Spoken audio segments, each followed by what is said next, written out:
Hello అండి. ఈ భోగి రోజు సాయంత్రం మా పాపకి భోగి పళ్ళు అయితే పోస్తున్నాము. సో భోగి పళ్ళు ఎందుకు పోస్తారు, ఏ సమయంలో పోస్తారు, భోగి పళ్ళ యొక్క విశిష్టత ఏమిటి అనేది ఈ వీడియోలో అయితే చూద్దాం. ఏ వయసు పిల్లలకి పోస్తారు అనేది ఈ వీడియోలో అయితే చూద్దాం. ఎక్కడ స్కిప్ చేయకుండా ఫుల్ వీడియో అయితే చూడండి.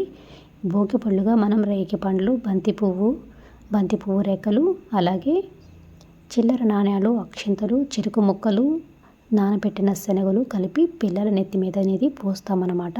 ఇలా పోయడం వల్ల విష్ణుని అనుగ్రహం అనేది పిల్లలకు లభిస్తుందని ప్రతీక. ఫస్ట్ తల్లి అనేది పిల్లలకి కుంకుమ గంధం రాసి సవ్య దిశలో 3 సార్లు, అపసవ్య దిశలో 3 సార్లు తిప్పి పిల్లల నెత్తిపై పోస్తారు. భోగి పళ్ళను సూర్యాస్తమయం సమయంలో భోగి పళ్ళు అనేది పిల్లలకు పోస్తారనమాట. సో ఈ భోగి పళ్ళను నెలల పిల్లల నుంచి 12 సంవత్సరాల లోపు పిల్లలకైతే పోస్తారు. అది మగవాళ్ళైనా సరే, ఆడపిల్లలైనా సరే, ఎవరికైనా భోగి పళ్ళు అనేది పోసుకోవచ్చు అనమాట. ఆచారం అంటూ ఏమీ లేదనమాట. మనం భోగి పళ్ళు పోసేటప్పుడు పిల్లల వయసు అనేది బేసి సంఖ్యలో ఉండాలి. అంటే సంవత్సరం, 5 నెలలు, 9 నెలలు, 7 నెలలు, సంవత్సరం, 3 సంవత్సరాలు, 5 సంవత్సరాల బేసి సంఖ్యలోనే స్టార్ట్ చేయాలన్నమాట.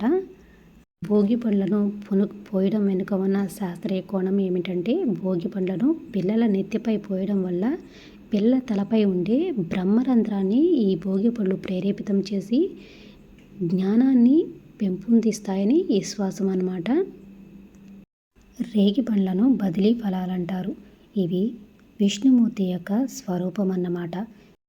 శివుణ్ణి ప్రసన్నం చేసుకోవడానికి నరనారాయణులు బదిలికా వనంలో ఘోర తపస్సు చేశారట. ఆ సమయంలో దేవతలు వారి తలలపై బదిలికా ఫలాలు కురిపించారట. ఆనాటి సంఘటనకు ప్రతీకగా పిల్లలని నారాయణుడిగా భావించి భోగి పళ్ళు పోసే సాంప్రదాయం వచ్చిందని ప్రతీక. రేగి పండ్లు గుండ్రని రూపం, రంగు సూర్యుని పోలి ఉంటాయి. సూర్యుని ఆశీస్సులు పిల్లలపై ఉండాలని ఈ భోగి పండ్లను పిల్లలపై పోస్తారు. అలాగే బంతి పూలకు క్రిమికీటకాలను నశింపచేసే గుణం ఉంటుంది. ఈ బంతి పూలను పిల్లల మీద పోయడం వల్ల పిల్లలపై ఉండే క్రిములను ఇవి నశింపచేస్తాయన్నమాట. ఈ భోగి పళ్ళను 3, 5, 7, 9 మంది ఇలా బేసి సంఖ్యలో మాత్రమే ఉండేటట్టు చూసి పోయించాలన్నమాట. ఇలా పోయించడం వల్ల పిల్లలకు ఉండే దిష్టి దోషాలన్నీ పోయి జ్ఞానం పెరుగుతుందని భావిస్తారు. ఈ భోగి పండ్లను సవ్య దిశలో 3 సార్లు, అపసవ్య దిశలో 3 సార్లు తిప్పి పిల్లలపై పోస్తారన్నమాట. ఇలా పోయడం వల్ల పిల్లల జ్ఞానం అనేది బాగా వృద్ధి చెందుతుంది. ఈ భోగి పళ్ళను నెలల పిల్లల నుండి పోసుకోవచ్చు అన్నమాట. బేసి సంఖ్యలోనే స్టార్ట్ చేయాలి ఈ భోగి పళ్ళు పోయడం అనేది.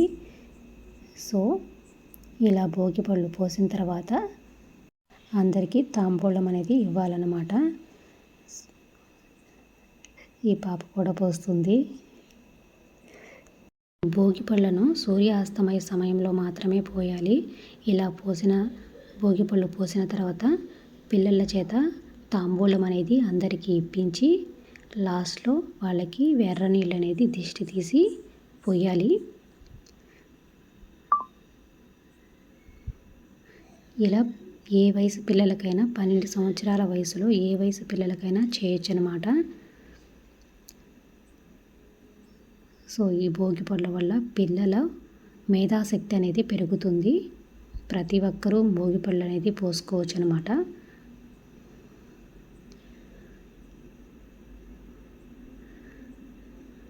చూస్తున్నారు కదా, ప్రతి ఒక్కరూ భోగి పళ్ళు పోయండి. పిల్లలకు భోగి పళ్ళు పోయడం వల్ల చాలా మంచి జరుగుతుంది. సో మా పాప భోగి పళ్ళు అయిపోయిన వెంటనే మా చెల్లెల వాళ్ళ పాపకు కూడా భోగి పళ్ళు అనేది స్టార్ట్ చేసామన్నమాట.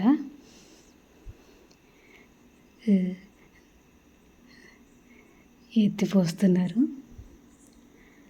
సో పిల్లలకి భోగి పళ్ళు పోయడం వల్ల దిష్టిలో దోషాలన్నీ పోయి వాళ్ళకి మేధాశక్తి అనేది పెరుగుతుంది.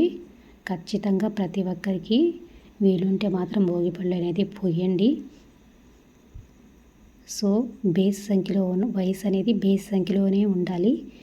మనం స్టార్ట్ చేసేటప్పుడు బేస్ సంఖ్యలో స్టార్ట్ చేసి ప్రతి సంవత్సరం అనేది భోగిపళ్ళు అయితే పోసుకోవచ్చు అనమాట. స్టార్ట్ చేసేటప్పుడు మాత్రం బేస్ సంఖ్యలో ఉండేలా చూసుకోవాలి. సో ఈ భోగిపళ్ళు పోసిన తర్వాత పిల్లలకి దిష్టి తీయాలన్నమాట. ఎర్ర నీళ్ళతో తీసి పిల్లల చేత తాంబూలం ఇప్పిస్తే మంచిదన్నమాట. భోగి పళ్ళు అనేది సవ్య దిశలో అపసవ్య దిశలో 3 times తిప్పి పిల్లల నెత్తిపై పోయడం మంచిది. అలాగే పోయాలి. సో చూసారు కదా, ప్రతి ఒక్కరు భోగి పళ్ళు అనేది పోయండి పిల్లలకి. సో వాళ్ళ మేధాశక్తిని పెరుగుతుందన్నమాట ఈ భోగి పళ్ళ వల్ల.